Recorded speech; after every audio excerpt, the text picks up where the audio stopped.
You know that feeling when you're at work, running a register, bussing tables, answering phones, doing the math in your head? This shift is 6 hours. That's $72 minus taxes, maybe $58. And you're thinking, what can I actually do with $58? Here's something that's going to sound almost insulting.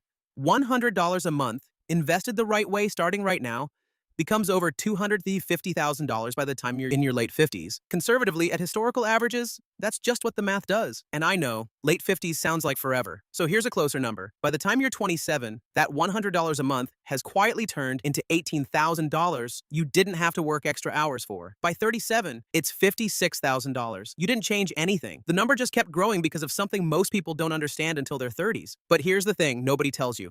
The $100 isn't the secret. Where it goes is, there are two completely different ways to store money, and most people only ever use one. The first is a regular bank account.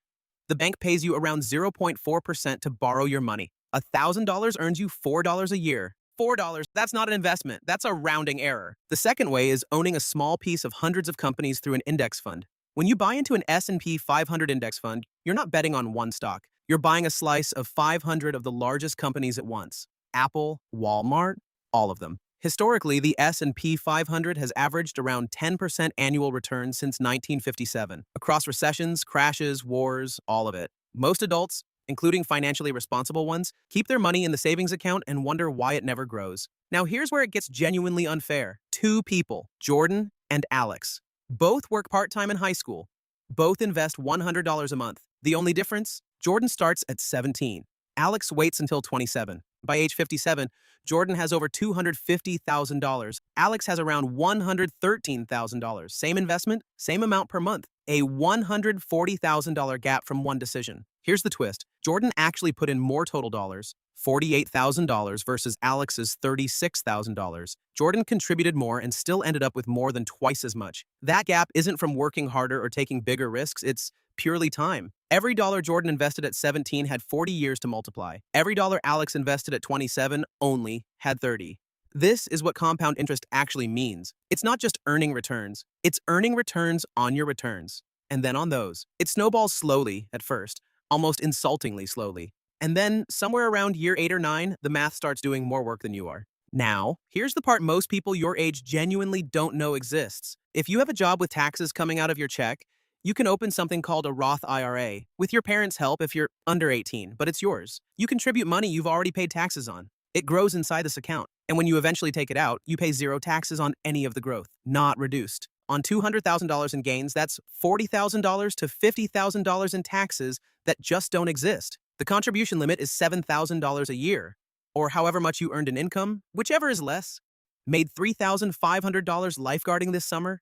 You can put up to $3,500 in. Your parents open it as custodians. The account is yours. Most people find out this exists at 35. You're learning it now. Picture it.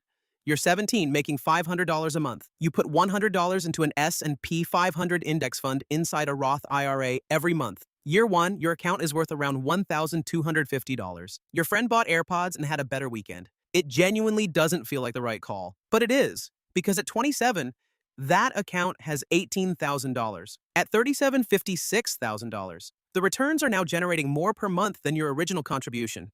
Your money is making money, and that money is making money, and you haven't changed a single thing since junior year. The people who build real wealth aren't smarter. They just understood this early and didn't stop. Figure out what you can set aside. Even $50 a month matters. Talk to a parent about opening a custodial Roth IRA through Fidelity or Schwab. Pick an index fund like VTI. Automate the transfer and leave it alone. That's the whole move. The investment nobody tells you about isn't complicated. It's boring. It's just math running quietly in your favor for decades. The only thing that determines whether it works is whether you start. Your future self will have a lot of opinions about the decision you make right now. Make sure they're good ones. Subscribe if this actually made sense. Drop a comment. What's the first thing you're going to do after watching this?